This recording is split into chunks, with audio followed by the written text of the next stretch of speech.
All right, well, happy Sunday fun day to you all.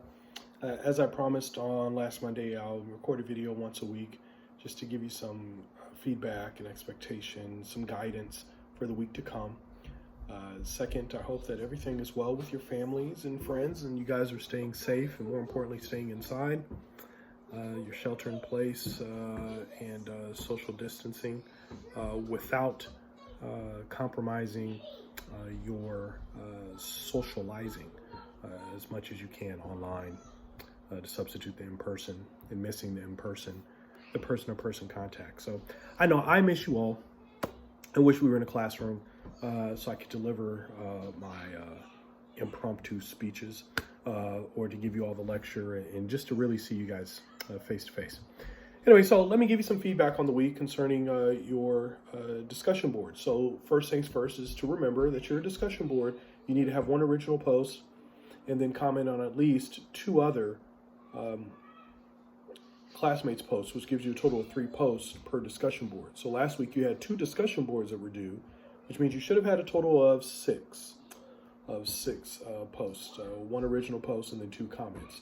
On your comments to your classmates' posts, it has to be more than 1 line or 2 lines. I agree with you. I wanted that petition as well, and I would support it.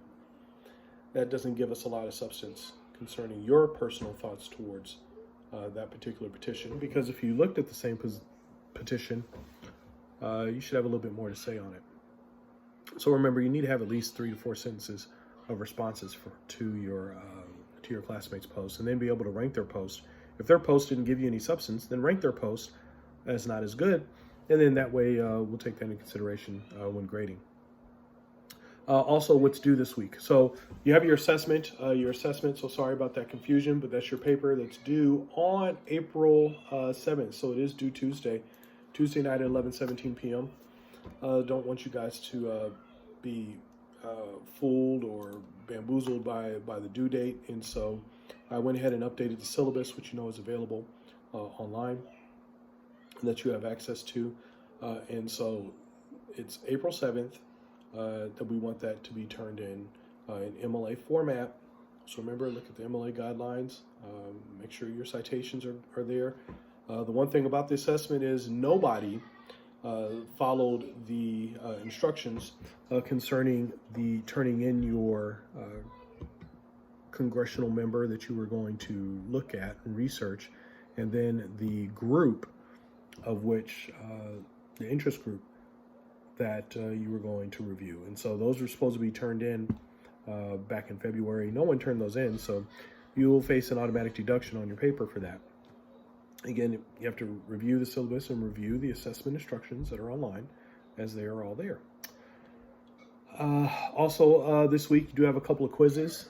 So there are a couple of assessments, and you'll find those easily inside eCampus.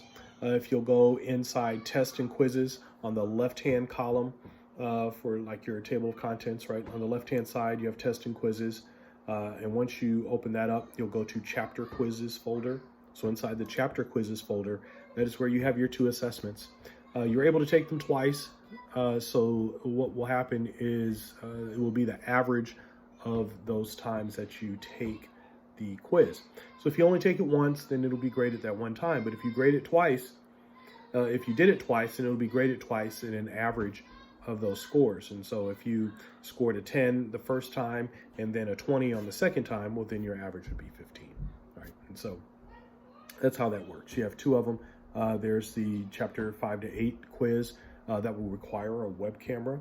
So this is just a test for me to see who has access to web cameras. If you all have your Chromebooks, MacBooks, iPads, or laptops, then you do have access to the camera that's on your laptop, or if you're taking the exam on your iPad or your Chromebooks. So make sure that you do have Respondus Lockdown Browser downloaded, as you will need to access that in order to access the one quiz. And then you have your second quiz, which covers chapters 6 and 7, which is Congress and the President exclusively. So you'll have nothing but questions on that one. And then your chapter 5 through 8 quiz will have questions from chapter 5, 6, 7, and even chapter 8. So your exam is going to be next week, not this week, as originally put on your syllabus. I want to make sure that you all had enough time to review the materials, and I'd give you this assessment prior to next week's test. So next week's exam is going to be April 16th, due at 11:17 p.m. It'll be available starting on Sunday. So when I post my new video on Sunday, it will be available for you there as soon as I load it, and you should get pings or emails whenever that's been uploaded. An announcement will go out concerning that as well. So you'll be reminded well in advance. You have the full week to take the exam, but you have to take the exam in one setting. And again, trying out that webcam this week on one of your 2 quizzes. So make sure that you have Respondus Lockdown Browser downloaded onto your laptop or iPad or your enabled device that is not a smartphone, because you will not be able to take the exam on smartphone because you do need to download Respondus Lockdown Browser. Also, with that being said, that's really it for this week. Your assessment is due. Your chapter 7 was due last week, so your assessment is due this week. Your chapter 8 reading and discussion board and Revel assignment is also due this week. So you have 2 quizzes, the assessment, your reading, and the discussion board. So make sure that if you have any questions, I will be available on Tuesdays. My virtual hours will be available Tuesday during our normal class time, Tuesday from 2 p.m. until 3:20 p.m. So feel free to call me or IM me or text me during that time, as I'll be online in order to assist with any questions you have. If you have not received any of the lectures, that material, then let me know simply just by shooting me a text message. My number's the same as it's inside the syllabus, as it has been all semester, and I hope you all do well this week. Stay safe, stay in, but don't stay so distant to where no one knows what's going on with you. All right, I'll check back in with you guys later this week. All right, enjoy the rest of your day.